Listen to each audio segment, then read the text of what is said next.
Daily எனக்கு இந்த constipation problem. உங்க பிரச்சனைகளை கட்டுப்படுத்த லயன் டேட் சிரப் தினமும் 2 ஸ்பூன். உங்க toilet cleaner bison toilet cleaner குவாலிட்டியை விட பெட்டர்னு நிரூபிச்சா உங்க மொத்த பணமும் ரீஃபண்ட். இப்போது 79 ரூபாயில். Merry Christmas and Happy New Year from the Chennai Silks. Let the celebrations begin. அன்புமணியை எதிர்க்க முரளி சங்கர் யார்? பாலு சார் மிகப்பெரிய அளவில் பிரிவினை ஏற்படுத்திட்டு இருக்காரு. திமுக சொல்லி தான் இந்த விஷயமே நடக்குது. அதுவும் அங்கிருந்து மெசேஜ் சார் ஏன் சார் அதுக்கப்புறம் இதெல்லாம் பண்ணிட்டு கையால் ஆகாதவங்க சார் இன்னொரு கட்சியை சொல்லணும். கட்சியை உடைச்சதே இவங்க தான். கட்சியை உடைக்கிறதே இப்போ இவங்க தான். Judge she advised the party. Balu sir அவங்களுடைய அந்த அணியை 87 வயசு ஆகுது உங்க அப்பாவுக்கு சரிதானே அப்படின்னு கேட்குறாங்க. ஆமா அவருடைய அப்பாவுக்கு 87 வயசு ஆகுது. அவர் தானே ஃபவுண்டர்? ஆமா அவர் தான் ஃபவுண்டர். ஒரே பையன் தானே? ஆமா ஒரே பையன் தான். ஏன் அவங்க அப்பாவோட அட்ஜஸ்ட் பண்ணி போக முடியாதான்னு கேட்டாங்க. சிவில் கோர்ட் போனா கண்டிப்பா இது என்ன நடக்கும்னு எங்களுக்குலாம் தெரியும். அந்த வாய்ஸ் அவடால தைரியம் இருந்தா அவருக்கு திராணி இருந்தா நேரம் கேட்டு வாங்கி தரோம். போய் ஐயா கிட்ட உட்கார சொல்லுங்க. ஐயா முன்னாடி சொல்ல சொல்லுங்க பார்க்கலாம். சும்மா மீடியா கூப்பிட்டு உட்கார வச்சுக்கிட்டு எப்போ பார்த்தாலும் இதை போக சொல்லுங்க என்ன போக சொல்லுங்க. நீங்க தான் இப்போ கட்சியை திருடிக்கிட்டு இருக்கீங்க. அவரை நீங்க எதிர்த்து ஜெயிக்க முடியாது. அது தோல்வியில தான் முடியும்.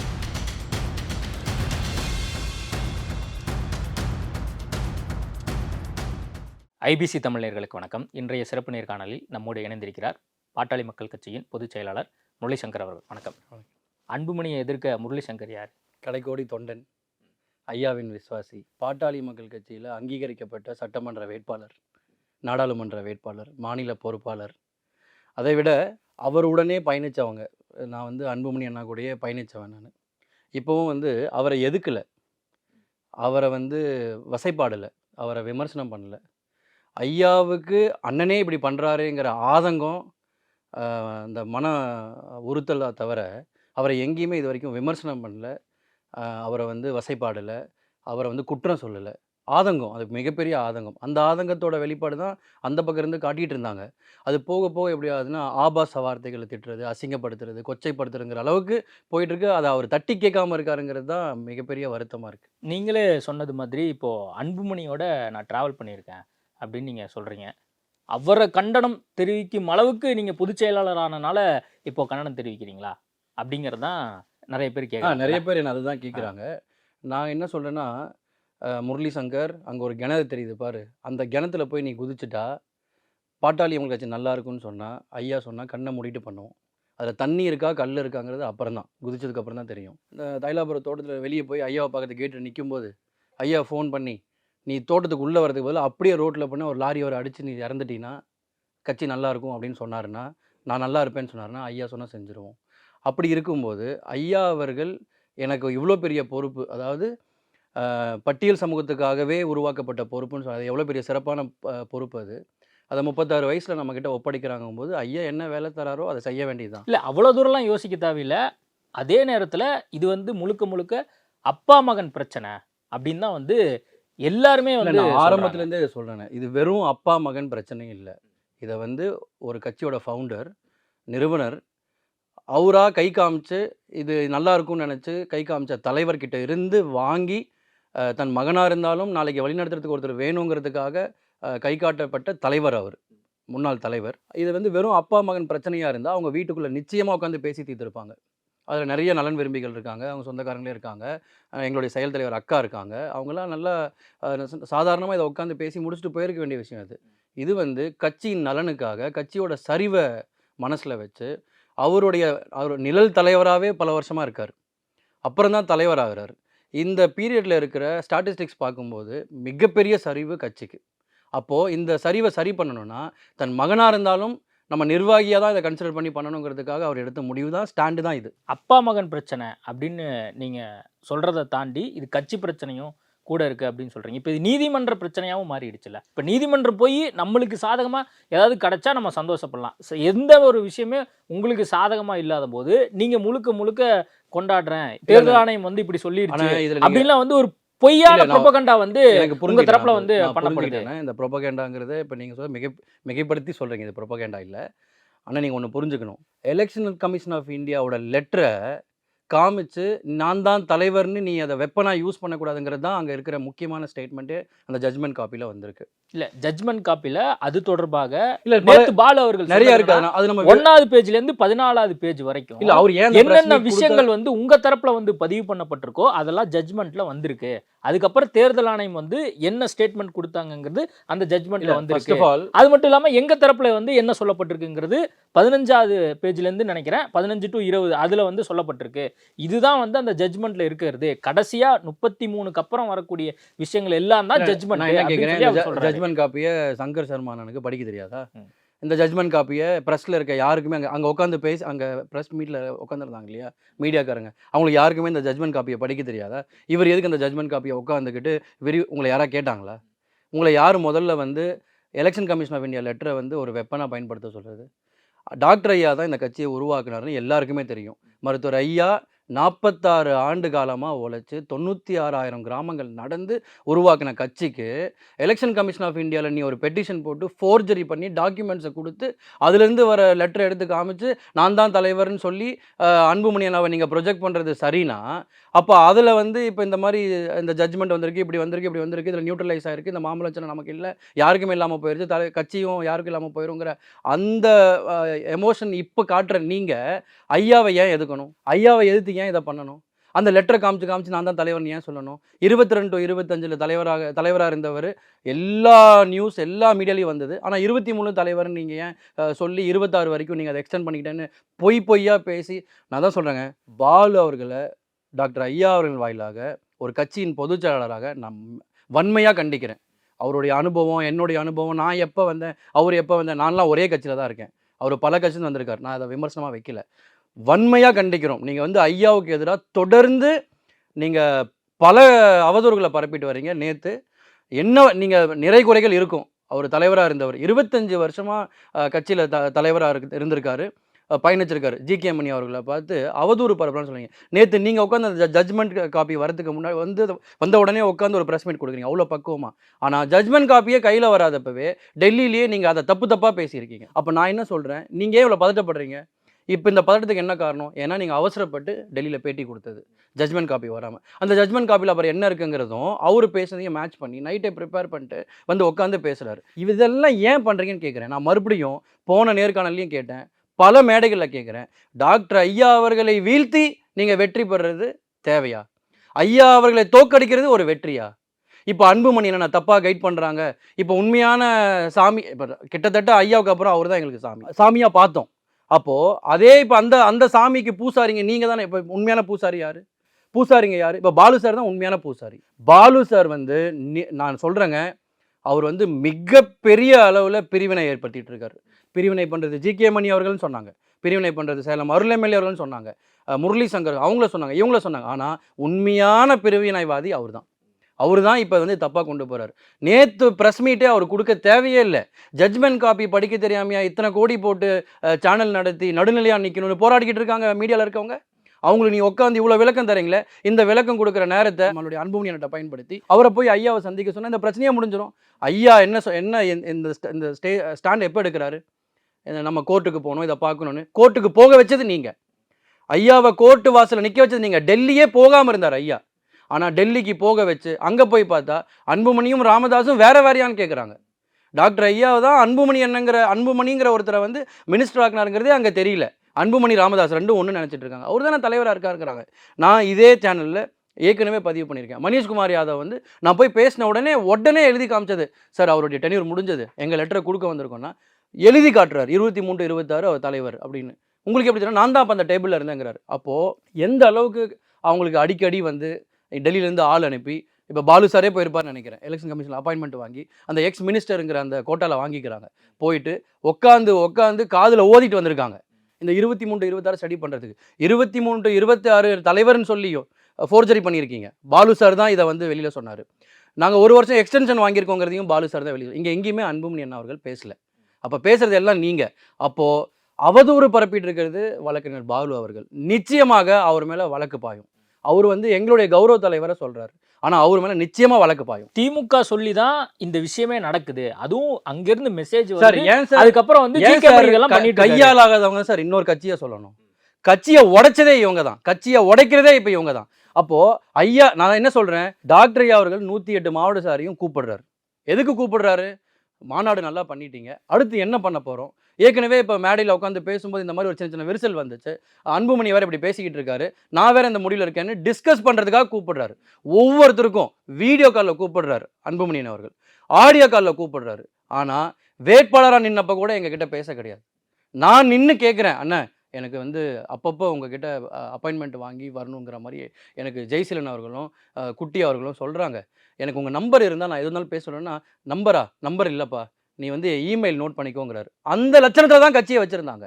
ஆனால் ஐயா என்ன சொல்கிறாரு, இந்த மாதிரி கார்ப்பரேட் ஸ்டைலே வேண்டாம், எல்லாரையும் கூப்பிடுங்க. எல்லாரையும் அன்றைக்கே எல்லாரும் போயிருந்தா இந்த பிரச்சனையே வந்திருக்காது.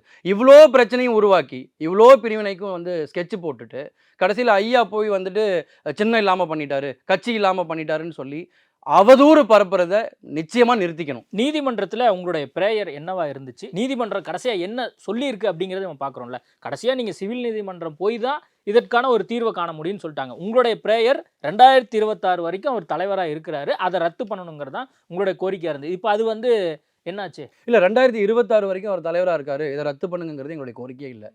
எங்களுடைய கோரிக்கை 22 to 25 தலைவராக இருந்தவர் எப்படி 23 to 26ன்னு ஃபோர்ஜரி பண்ணி டாக்குமெண்ட் கொடுக்கலாம்? இந்த ஃபோர்ஜரியை நீங்கள் என்னென்னு விசாரிக்கணுங்கிறது தான் என்னுடைய முதல் கோரிக்கை. இன்னொன்று தெரியுங்களா, அவங்க அந்த ஜட்ஜ் இருக்காங்க இல்லையா, மினிங்கிறவங்க, எனக்கு உடல்நிலை சரியில்லாதனால நான் போகல. எனக்கு பதிலாக எங்களுடைய கட்சியோட பொருளாளர் மன்சூர் அண்ணன் தான் அதில் இருந்தார்.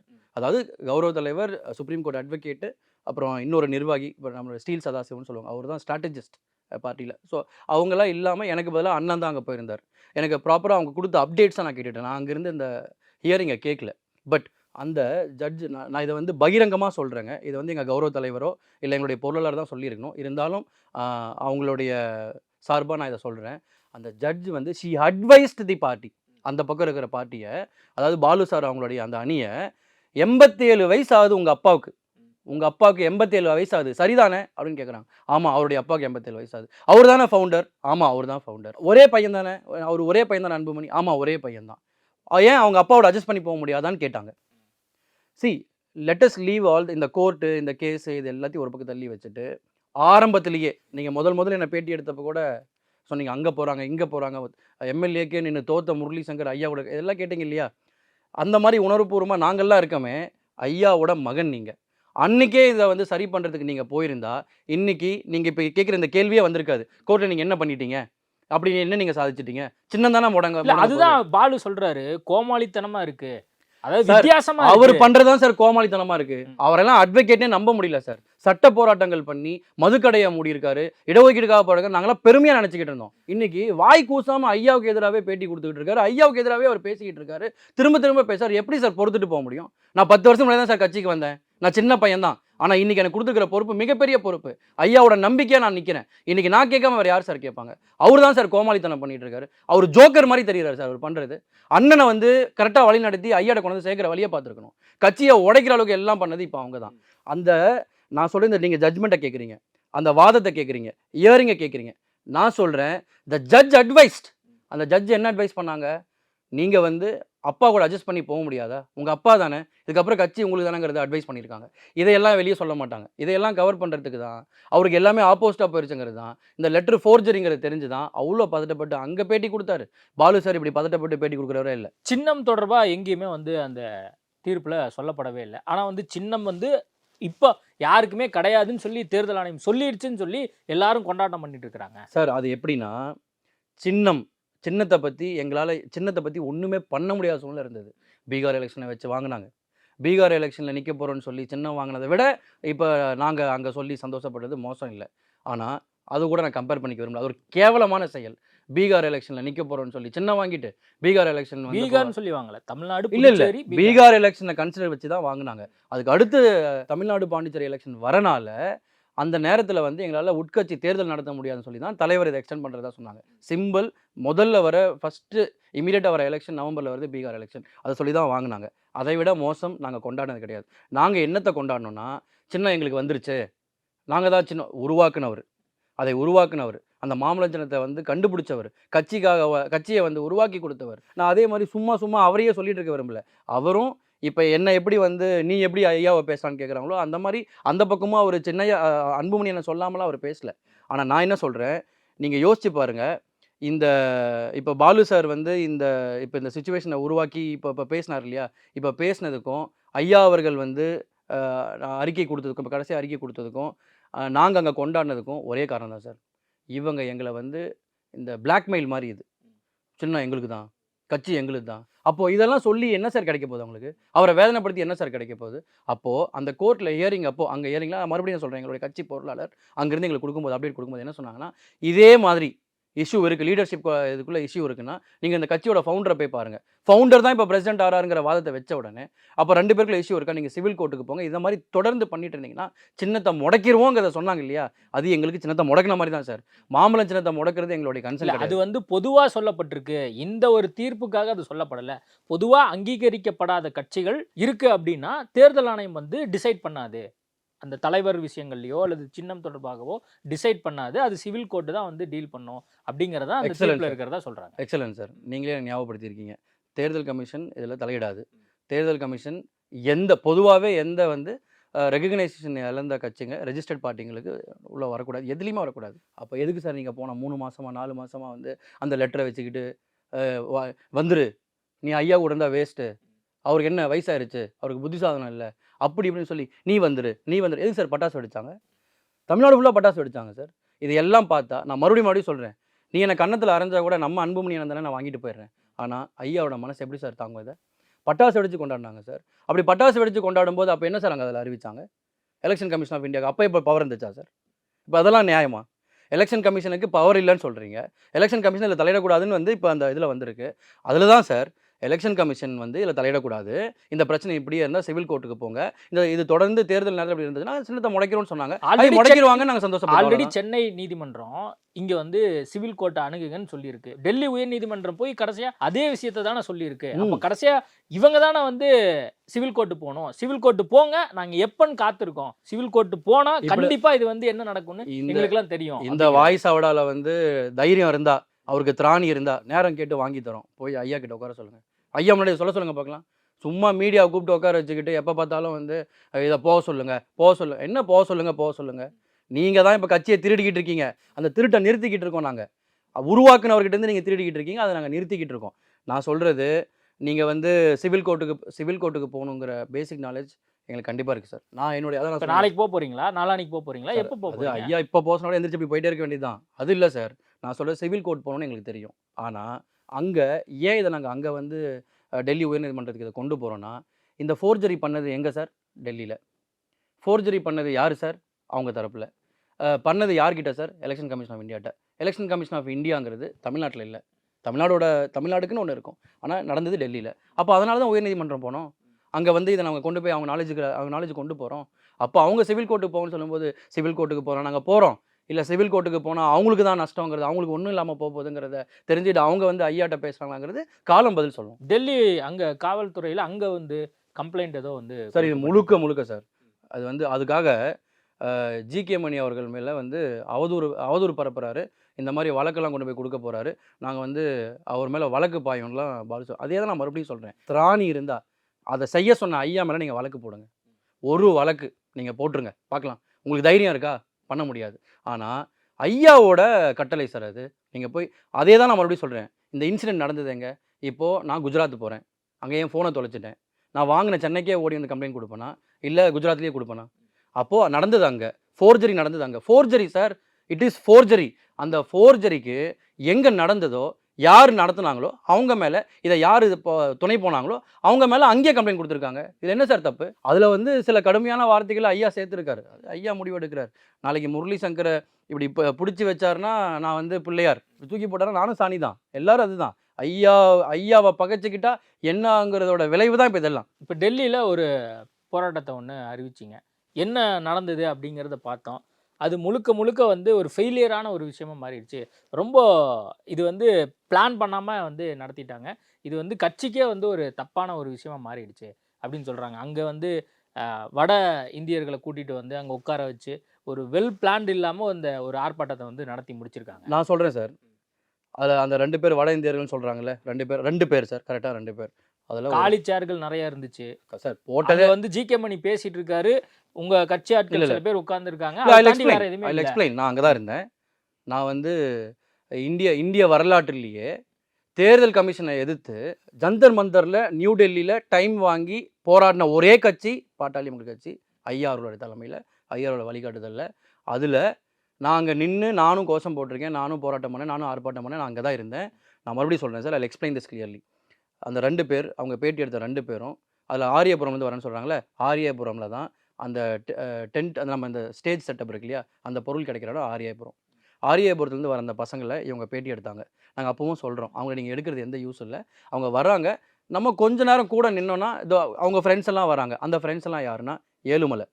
ஏழுமலைங்கிறவர் விழுப்புரம் பகுதியை சார்ந்தவர். ஏழுமலை தலைமையில் தான் அங்கே இருக்கிற மக்களை போய் சந்திக்கிறோம். அதில் எங்களுடைய புதுச்சேரியோட ஒருங்கிணைப்பாளர் கணபதி அவர்கள் வந்து ஒரு வீடியோவை எடுத்து போட்டிருக்காரு. I will share it to you. நீங்கள் அதில் பாருங்கள், மாவீரனோட புகைப்படம் உள்ளே இருக்கும், அவங்க வீட்டில் ஐயாவோட புகைப்படம் இருக்கும். இன்றைக்கும் அங்கே டெல்லி வாழ் தமிழ் மக்கள், அதில் குறிப்பாக பாட்டாளி மக்களுக்கு சேர்ந்தவங்க தான் அங்கே வந்தாங்க. என்னால் அதை நிரூபிக்க முடியும். காலி சேர்கள் இருந்தனா போட்டதே 50 சேர் சார். ஆனால் நாங்கள் இங்கிருந்து போனவங்களே 150. ட்ரெயினை வச்சு கூட்டு போயிருக்கலாம்ல. இங்கிருந்து போனது 150 பேர் சார். நாங்கள் மட்டும் போனது 150 பேர். ஏற்பாடு பண்ணி கூட்டு போனது 150 பேர். அது இல்லாமல் நம்மளுடைய அருள் எம்எல்ஏ அவர்களும், அப்புறம் இந்த மேட்டூர்லேருந்து, அங்கேருந்து இங்கேருந்து கடலூர்லேருந்துலாம், அப்புறம் கும்பகோணத்துலேருந்து வந்தவங்களாம் சேர்த்து நாங்கள் மொத்தமே ஒரு 200 பேர் இருந்தோம். அங்கே வந்தவங்க 100 பேர். அந்த 2 பேர் இந்திக்காரங்க. வட இந்தியாவில் போராட்டம் பண்ணுறோம். வட இந்தியாவில் போராட்டம் பண்ணும்போது நான் இங்கிருந்தேவா சார் தலைமையில் சேர் எடுத்து வச்சுட்டு போக முடியும்? அங்கே போய் அந்த கடையில் போய் சேர் வாங்க முடியாதா? அந்த சேர் எடுத்து வரதுக்கு ஒருத்தன் அனுப்ப மாட்டாங்களா? அவன் ஆசையாக கேட்டு எங்கள் துண்டை வாங்கி போடுறான். உண்மையிலேயே நான் எந்த கட்சிக்காக போராட்டம் பண்றாங்கன்னு தெரியல. எந்த அவனுக்கு ஏன் சார் தலைவருக்காக போராட்டம் அந்த சேருக்கு அவனுக்கு 20 ரூபா தராங்களா 20 தராங்களா அவனுக்கு தெரியணும். அன்னைக்கு நம்ம அங்கே போய் நிற்கிறோம், நமக்கும் அங்கே சாப்பாடு போட்டுருவாங்களாங்கிற ஆசை மட்டும் தான் அவனுக்கு இருக்கும், எதிர்பார்ப்பு இருக்கும். நான் சொல்றது ஃபெயிலியர்னு அதை சொல்லவே முடியாது. இந்திய வரலாற்றிலேயே முதல் முறை நம்ம தமிழ்நாட்டில் இங்கே சென்னையிலேருந்து போராடி இருந்தால் சொல்லலாம், எங்கேயோ ஒரிசாவில் கிராமத்துலேருந்து போராடி இருந்தால் சொல்லலாம். டெல்லியிலேயே டைம் கேட்டு வாங்கி போகிறோம். டெல்லியில் எலெக்ஷன் கமிஷன் ஆஃப் இந்தியா எதிர்த்து போராடுறதுக்கு டைம் தரமாட்டாங்க, இடம் தரமாட்டாங்க. ஆனால் அதை வாங்கியிருக்கோம். அருள் எம்எல்ஏ தலைமையில் கிட்டத்தட்ட 50 பேர் வந்தாங்க. அங்கே கௌரவ தலைவர் வரும்போதே வந்து பேசும்போது நீங்கள் யார் இல்லைன்னு சொல்கிறீங்க. அப்போ கிட்டத்தட்ட கூட்ட முடிய நேரம், ஏன்னா அவங்க இயரிங்கில் இருந்தாங்க. இயரிங் முடிச்சுட்டு அர்ஜுனா வந்து ப்ரெஸ் மீட் கொடுத்துட்டு அவர் பேசினார். அவர் பேசும்போது எல்லாருமே அங்கே சுற்றி, நீங்கள் அந்த வீடியோவை, நான் கொடுக்குற வீடியோவை பாருங்கள், சுற்றி எல்லாருமே நின்றுட்டு இருப்பாங்க. அதில் பாதி பேர் அங்கே ஹியரிங்காக போயிட்டாங்க. அங்கே கூட்டம் அருமையான கூட்டம். ஒரு 300 பேர் பாட்டாளி மக்கள் கட்சி சார்ந்தவங்க அங்கே வந்து கேதர் ஆகி போராடுறாங்கங்கிறது இதெல்லாம் எனக்கு வரும். என்ன ஏதாவது பிடிச்சி அரெஸ்ட் பண்ணி ஏதாவது ஜெயிலில் போட்டிருந்தாங்கன்னா, இப்போ ஒருத்தன் கேள்வி கேட்குறான், நீ எத்தனை முறை ஜெயிலுக்கு போயிருக்கேன்னு. ஒரு தடவையாவது ஜெயிலுக்கு போயிட்டு வந்துட்டா இந்த பிரச்சனை தீந்துரும் போல் இருக்கு. நானும் ஐயாவோட மாணவன்னு ரொம்ப சந்தோஷமாக சொல்லிக்கலாம் போல் இருக்கு. ஏன்னா ஜெயிலுக்கே போகக்கூடாது, வழக்கே வாங்கக்கூடாதுன்னு சொன்ன அன்புமணி அண்ணன் இன்னைக்கு அவருடைய தரப்பில் இருக்கவங்க எல்லாரையும் ஏவி விட்டு அசிங்கமாக அப்பாவை, அம்மாவை, என் மகளை, என் மனைவியை, என் சமுதாயத்தை, எங்கள் அப்பாவோட தொழிலெல்லாம் சொல்லி கொச்சப்படுத்தி பேசி வீட்டு முன்னாடி வந்து மிரட்டுறது. நான் நினச்சிருந்தா நேத்தே வழக்கு கொடுத்துருக்கலாம். அன்றைக்கி ஐயா மருத்துவமனையிலேருந்து வீட்டுக்கு போனப்போ அன்றைக்கி அறிக்கை வந்த அன்றைக்கும் பிரச்சனை, அன்றைக்கும் நான் வழக்கு கொடுத்துருக்கலாம். ஆனால் நான் பாட்டாளி மக்கள் கட்சியில் சேர்ந்தப்போ எடுத்துக்கிட்ட ஒரு கொள்கை முடிவு என்னென்னா, நான் வந்து பட்டியல் சமூகத்தை சார்ந்தவன். இது பெரும்பான்மையாக வன்னியர்கள் இருக்க கட்சி. நமக்கு எப்படி அவங்க அரணா பாதுகாப்பாக இருக்காங்களோ அந்த மாதிரி நம்மளும் அவங்களுக்கு அரணா பாதுகாப்பு. ஏதோ ஒரு கலவரமோ பிரச்சனையோ ஏதோ ஒரு மிஸ் அண்டர்ஸ்டாண்டிங்கில் வரும்போது ஒரு பிசிஆர் வழக்கு கூட பாட்டாளி மக்கள் இருக்கவங்க மேலே பாய்ஞ்சிடக்கூடாதுன்னு நினச்சி அதை கொள்கை முடிவாக எடுத்துட்டவன். ஆனால் இன்னைக்கு என்னை வந்து என்னுடைய சாதியும் என்னுடைய தொழிலை சொல்லி தான் திட்டுறாங்க. எங்கள் அப்பா ஜோசியம் பார்க்குறவர் தான் சார், ரொம்ப ஃபேமஸ் ஆனவர் சார். அவருடைய கிளைண்ட்ஸ் எல்லாம் பெரிய பெரிய ஆளுங்க ஃபாரின்லாம் இருக்காங்க. எங்கள் அப்பா ஜோசியம் பார்க்குறாங்களே, எனக்கு பெருமை தான் சார். எங்கள் அப்பா அந்த காலத்திலேயே அந்த மஞ்சப்பையில் ஜாதகத்தை வச்சுக்கிட்டு ரோடாக நடந்து போய் ஜாதகம் பார்த்தவர். இன்றைக்கி அவருடைய டெக்னாலஜி வளர்ச்சிக்கு அவர் எங்கேயோ பெரிய பெரிய கிளைண்ட்ஸை போய் ஃப்ளைட்டில் பார்த்து வர்றார். இல்லை, எனக்கு எந்த கௌரவம் குறைச்சலும் இல்லை. நான் பட்டியல் சமூகத்துக்காரன் தான். நீ என்னை பறையன்னு திட்டினாலும் சரி, இல்லை அதில் ஏதோ ஒரு ஜாதியை வச்சு திட்டினாலும் சரி, எனக்கு அதை பற்றி கவலையே இல்லை. அப்படி அவர் என்னை அரவணைக்கிறார் பாருங்க. அதை விட இவனுக்கு திட்டுறதெல்லாம் பெருசே இல்லை சார். நான் பெருமையாக நினைக்கிறேன் பாட்டாளி மக்கள் பயணிக்கிறத. ராமதாஸ் தரப்புல இப்போ அடுத்து நீங்கள் என்ன பண்ணுறதா திட்டம் வச்சுருக்கீங்க? இப்போ ஜிகே மணி டெல்லியிலே தான் இருக்காராம் சார். திட்டம்லாம் வந்து இங்கே ப்ரெஸ் மீட் பண்ண ஆரம்பிச்சிட்டோம். நாங்களும் தான் டெல்லியில் இருந்தோம். ஆனால் ஜிகே மணி அங்கே போய் ஏதோ கம்ப்ளைண்ட்லாம் கொடுத்து காவல்துறையிட்ட சார் கம்ப்ளைண்ட் கொடுத்து, இப்போ நான் என்ன சொல்கிறேன், பாலு சார் வந்து கோர்ட்டுக்கு போனார், பேசினார், வந்தார், வெளியே வந்தார், உளர்னார், தப்பாக உளர்னார். ஜட்மெண்ட் காப்பியை கையில் வாங்காமல் அவருக்கு என்னெல்லாம் பேசினா அங்கே கூட்டம் கலையாதோ, என்னெல்லாம் பேசினா இவர் மொக்க வாங்க மாட்டாரோ அதையெல்லாம் பேசினார், கிளம்பி வந்துட்டார். ஆனால் ஐயா எங்களுக்கு திட்டம்னா சார் ஐயா சொல்கிறது தான் சார். ஐயாவை தவிர எங்களுக்கு அங்கே யாருமே திட்டம் போட முடியாது சார். ஐயாவை யாருமே கைட் பண்ண முடியாது சார். முந்தா நேத்தோ யாரோ ஒருத்தர் வந்து, மன்னிக்கணும் பேர் கரெக்டாக தெரியல, ஒருத்தர் வந்து இதில் பேசுகிறாரு, ஐயாவுக்கு நான் ஃபோன் பண்ணேன், ஐயாவுக்கு பேசும்போது பக்கத்தில் ஒருத்தவங்க சொல்லி கொடுக்குறாங்கன்னாரு. முட்டாள்தனமான ஸ்டேட்மெண்ட் சார். அது வன்மையாக கண்டிக்கிறோம். நான் யார் உங்களுக்கும் அதே தான் சொல்லியிருக்கேன். நீங்கள் வாங்க ஐயா முன்னாடி 10 நிமிஷம் உட்காருங்க, ஐயா உங்களுக்கு டஃப் கொடுத்து பேசலனா அவர் வந்து அவருடைய பார்வை 87 வயசு சார், அதை யாருமே கன்சிடர் பண்ண மாட்டேங்கிறாங்க. பேப்பரில் பெருசாக எழுதிக்கிறார், இல்லை பிரிண்ட் எடுத்து வச்சுக்கிறாரு, முன்கூட்டியே பேசி வச்சுக்கிறாரு, ப்ரிப்பேர் பண்ணி வச்சுக்கிறாரு. இப்போ நம்ம தலைமை நிலை செயலாளரோ இல்லை எங்கள் தலைமை ஒருங்கிணைப்பாளர்லாம் இருக்காங்க, அவங்கள உட்காந்து ஐயா டிஸ்கஸ் பண்ணி இந்த பாயிண்ட்ல எழுதி வச்சுக்கிறாரு, அதை பேசுகிறாரு. ஃபோன் எடுத்து கொடுத்தா யாருன்னு சொல்லுவாங்க சார். அரூர்லேருந்து முரளி சங்கர் பேசுறான்னு சொன்னால் முரளி அப்படிம்பார். அது வரைக்கும் அவருக்கு யாருன்னு தெரியாது. சொல்லணும், ஏன்னா அவருடைய வயதும் இருக்குல்ல சார். அப்படி இருக்கும்போது இதை வந்து தப்பாக சொல்லித்தர அந்த மாதிரி சொல்லி கொடுத்து கிடையாது சார். யார் வேணால் வாங்க, நீங்கள் நேரம் ஒதுக்குங்க, ஐயா முன்னாடி உட்காருங்க, ஐயாவை நீங்களே டெஸ்ட் பண்ணுங்கள். அவர் சொல்கிறது தான் சார் திட்டம். அவருடைய திட்டத்தில் தான் சார் பாட்டாளி மக்கள் கட்சி 46 வருஷமாக பயணிக்குது. கட்சியை இவ்வளோ தூரம் இவ்வளோ பெருசாக உருவாக்குனது அவர் சொல்லி தான் சார். அவர் ஒரு திட்டம் கொடுக்குறாருன்னா எப்படி சார் அங்கேருந்து கௌரவத்தில் உடனே அடுத்த ஃப்ளைட்டில் வர முடியும்? இது வரைக்கும் வந்து பார்த்தீங்கன்னா அவர் நிறுவன தலைவராக மட்டும்தான் கட்சியில் ட்ராவல் பண்ணியிருக்காரே தவிர அவர் வந்து எக்ஸிக்யூட்டிவாக ரெகுலராக டே டு டே ஆக்டிவிட்டீஸில் அவர் இருந்ததே கிடையாது. அவர் வந்து கிடையாது, தலைவராக அவர் இருந்ததில்ல, அல்லது ஸ்டேட் மற்ற நிர்வாகிகள் சார்ந்திருக்க யாரை சொல்றீங்க விஷயங்கள். நான் ராமதாஸ் அவர்களை தான். இவர் நிறுவன தலைவராக மட்டும்தான் கட்சியில் டிராவல் பண்ணியிருக்காரு.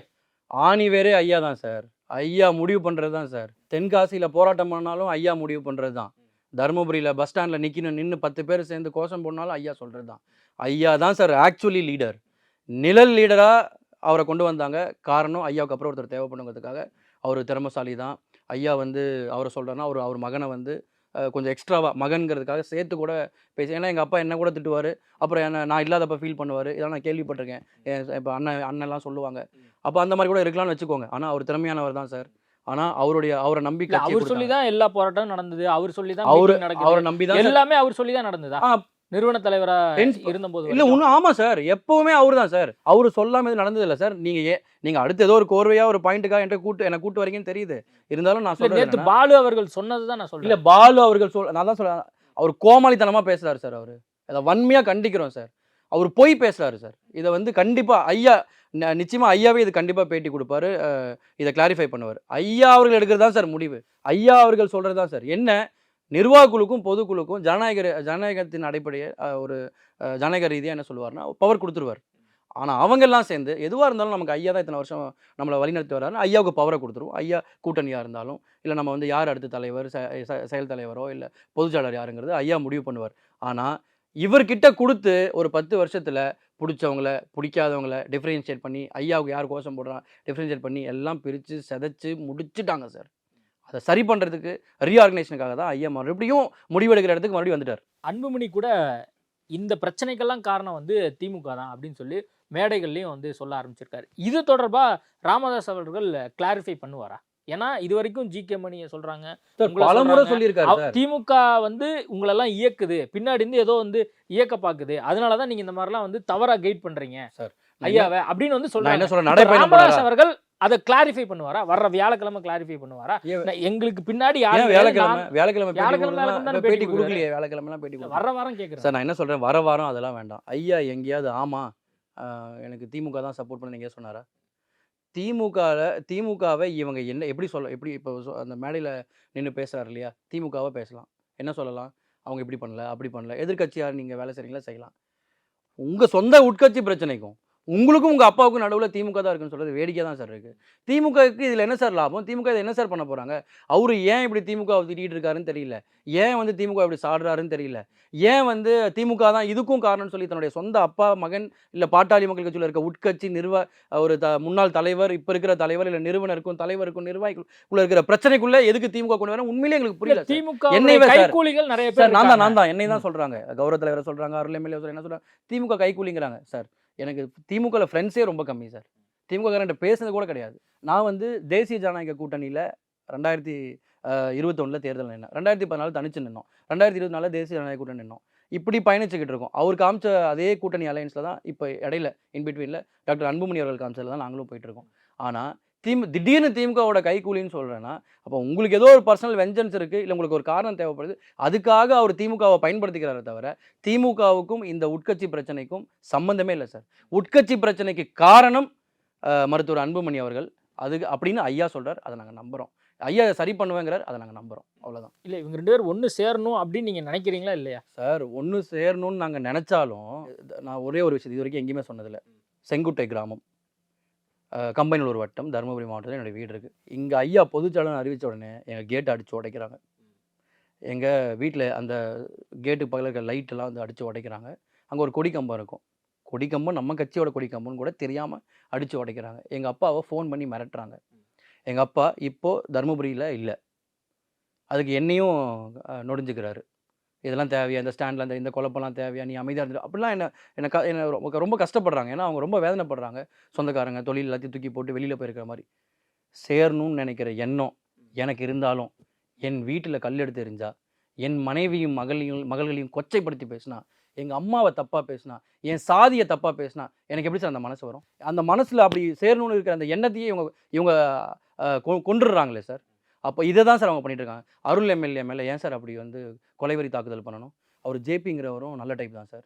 அவரை ஏவி விட்டு அவரை வந்து பிரெயின் வாஷ் பண்ணி நீ இதெல்லாம் பண்ணால் இம்ப்ரெஸ் ஆகிடலாம், உன்னை வந்து அன்புமணி உன்னை ரொம்ப விரும்ப ஆரம்பிச்சிடும், ஏன்னா அன்புமணிக்காக நீ தான் போகணும், அவராக வந்து சண்டை போட முடியும்னு சொல்லி அவர் சேலம் கார்த்திக் இருக்கார்ல சார், அவர் வந்து உசுப்பேத்தி அன்றைக்கி கிட்டத்தட்ட செத்தே போயிருப்பார் சார் அந்த மனுஷன். அவர் எங்களில் நடராஜன் ஒருத்தர் இருக்கார், அவருக்கு வெட்டு, எல்லாரும் போய் ஹாஸ்பிட்டலில் பார்க்குறோம். இதையெல்லாம் பண்ணுற அவங்களுக்கு சேர்றதுக்கு என்ன இருக்காதுன்னு கேட்கணும் சார். ஐயா தான் நாணிவேர், ஐயா தான் உருவாக்குனார், ஐயா கூட நான் நிற்கிறேன், ஐயா தான் இந்த கட்சி இந்த வன்னியர் சமுதாயத்துக்கு இடஒதுக்கீடு வாங்கி கொடுத்தார், ஐயா தான் பட்டியல் சமூகத்தில் இருக்கவங்களுக்கு பதவிகள் கொடுத்து அழகு பார்த்தார், ஐயா தான் எம்எல்ஏ ஆக்கினார், எம்பி ஆக்கினார், அமைச்சர் ஆக்கினார், பல பேருக்கு உச்சபட்ச சுகங்கள் பதவி சுகங்கள் அனுபவிச்சவங்க எல்லாருமே அங்கே தான் இருக்காங்க. எல்லாருமே எம்எல்ஏலாம் அங்கே தான் இருக்காங்க. அவங்க எல்லாருக்கும் நான் இந்த கேள்வி நான் திருப்பி கேட்குறேன் சார். உண்மையிலேயே உங்களுக்கு கட்சியில் இருக்கிற எல்லாரும் சேரணும்னு ஆசை இருக்கா? நீங்கள் தான் முடிவெடுக்கணும். அண்ணன் அன்புமணி அவர்கள் தான் முடிவெடுக்கணும். ஐயாவை இந்த அளவுக்கு கொண்டு வந்து விட்டது அவங்க தான். ஐயாவை பிரித்து தனியாக உட்கார வச்சு கேட்டை சாத்தி பேர குழந்தைகளை விளையாடணும் எப்படி நீங்கள் இந்தியாவில் மிகப்பெரிய தலைவரை, வரலாறு போற்றக்கூடிய தலைவரை எப்படி சொல்லலாம்? அதை எல்லாம் செஞ்சது அவங்க. ஸோ உங்களுடைய கேள்வியை நான் எடுத்துக்கிட்டு உணர்வுபூர்வமாக கேட்குறேன். பாட்டாளி மக்கள் கட்சியை ஒன்று சேர்த்துற வேலையை பனையூரில் இருக்க நீங்கள் பாருங்கள். தயவு செஞ்சு ஐயாவையும் கட்சியும் இப்படி பிரித்து பாலாக்காதீங்க. அவ்வளோதான் என்னால் சொல்ல முடியும் சார். எனக்கு அந்த எண்ணம் இருக்குது சார், எங்களுக்கு எல்லாருக்குமே அந்த எண்ணம் இருக்குது சார். அதனால தான் சார் நாங்கள் உருவாக்கின ஐயா கூட நிற்கிறோம். ஐயா மறுபடியும் வரமாட்டார் சார், ஒரு வரலாறு போற்றக்கூடிய தலைவர் சார். நான் மறுபடியும் சொல்கிறேன் சார், 100 வருஷத்துக்கு அப்புறம் ஐயா சிலையை ஊராக வச்சு இதே குரூப்பு மாலை போடுவாங்க சார். ஆனால் இன்றைக்கி அவர் உயிரோடு இருக்கும்போது அவரை கொண்டாடணும்னு நினைக்கிறேன் சார். அப்போ அவர் கூட நிற்கிறது தானே சார் நியாயம். அப்போ நியாயத்தின் பக்கம் நிற்கும்போது எனக்கு I don't deserve that question sir. நீங்கள் வந்து கட்சியை சேரணும்னு நினைக்கிறீங்களா இல்லையா? I don't deserve that. நான் கட்சியில் தான் இருக்கேன். அதே தைலாபுரம் தோட்டத்தில் எங்கே போய் நான் முதல் 2016 அவரை பார்த்து என்னை ஷார்ட் லிஸ்ட் பண்ணது அன்புமணி என்னன்னு சொல்கிறாங்க. ஆனால் என்னை அவர் சந்திக்கவே கிடையாது. என்னை வந்து நேராக ஸ்டேஜில் தான் சந்திக்கிறார்.